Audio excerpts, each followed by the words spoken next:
Purchase रिटर्नको ट्रान्ज्याक्सनको लागि हामी सुरुमा ट्रान्ज्याक्सनमा जान्छौँ।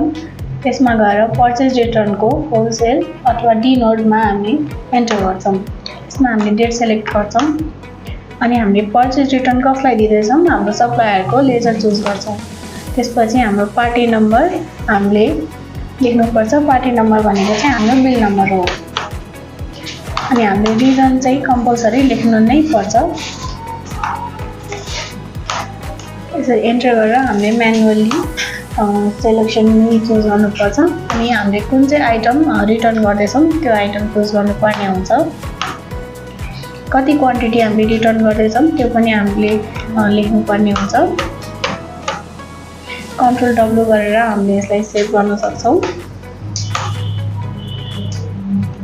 र यसरी हामीले पर्चेज रिटर्नको बिल क्रिएट गर्न सक्छौँ। यसलाई यो बिललाई हामी चेक गर्न चाहन्छौँ भने किबोर्डमा F थिचेर हामीले यो बिल चेक पनि गर्न सक्छौँ।